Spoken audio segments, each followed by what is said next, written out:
isolé, y compris dans son propre camp. Puisqu'il ne conteste pas seulement la candidature du président actuel, mais il conteste aussi la candidature des autres.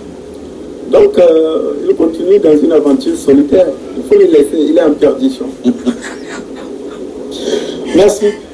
Merci, C'est moi qui vous remercie. Gilbert Barala, pour votre participation à ce plateau. Merci. Et nous arrivons donc à la fin de notre forum. Merci de votre aimable attention, fidèles téléspectateurs. Dans un instant, une nouvelle édition du journal. À très vite. Dans nos pays, sur des sociétés et sur des réalités économiques et sociales et culturelles qui étaient totalement en déphasage. Est-ce que nous ne pouvons pas être interpellés par la phrase de Chirac en ce moment-là? Quand je vois les fuites en avant, quand certains continuent à dire non, la conférence nationale souveraine a fait ceci. Quelle conférence nationale souveraine? Une vraie supercherie. Une vraie supercherie. Où des gens se sont cooptés entre eux. On connaît tout aujourd'hui, on doit enseigner à nos plus jeunes quelle était la composition de la conférence nationale souveraine. On doit rappeler à notre jeunesse quelles étaient les prises de position de certains acteurs, y compris par rapport à la constitution dite de 1992. En quoi cette constitution correspond à la société togolaise? Je n'en sais rien.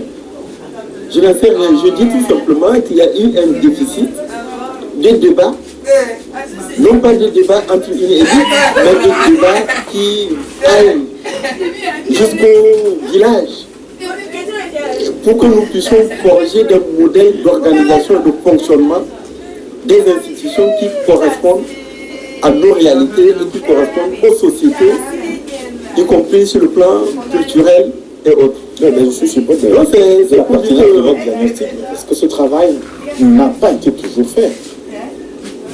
Mais chaque fois reste à faire. Non, on ne peut pas dire qu'il n'a pas été fait. Il n'a pas été entièrement fait. C'est le travail que le président de la République avait voulu amorcer avec la création d'une commission nationale de réflexion sur les réformes constitutionnelles, politiques et institutionnelles. Où la commission de Mme Awanana a sillonné les villages. Et pourtant, les gens, vous avez suivi à travers les médias, les populations s'exprimaient librement. Mais cette commission n'était pas inclusive, monsieur le ministre. On peut en discuter. Encore qu'il y a un certain nombre d'acteurs politiques et de la société civile qui ont refusé de contribuer et de participer à cet exercice. Je dis tout simplement, l'histoire n'est pas encore finie. Un jour ou l'autre, que ce soit nous ou nos enfants, la nécessité de s'interroger sérieusement, en toute lucidité, en toute objectivité sur ce que nous sommes en tant que société, sur nos cultures, sur nos valeurs, est la meilleure manière de nous organiser pour atteindre des niveaux de développement économique et social et de justice. Ce travail reste encore à faire. Et je suis de ceux qui estiment que le président Chirac n'avait pas totalement tort quand il pensait, non pas que la démocratie n'est pas bonne pour les pays africains, mais le type de démocratie pour lequel nous avons opté est totalement en déphasage avec nos réalités. Et cela se voit. Combien de pays, chaque jour, on entend que la Constitution est remise en cause, que telle disposition doit être révisée. Ça ne concerne pas que le Togo.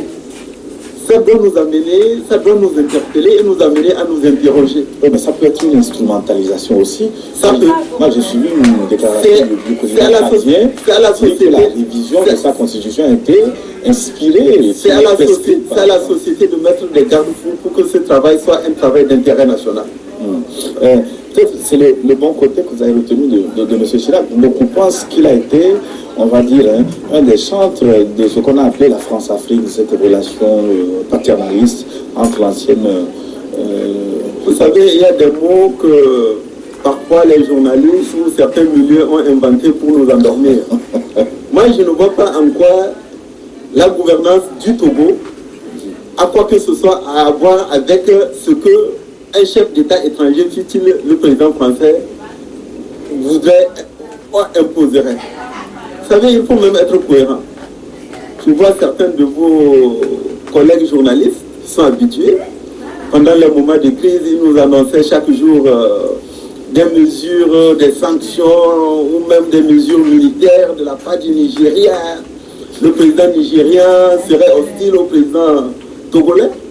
Et moi qui sillonnais certaines capitales et qui rencontrais des dirigeants ou leurs collaborateurs, tout cela relevait de fantasmes.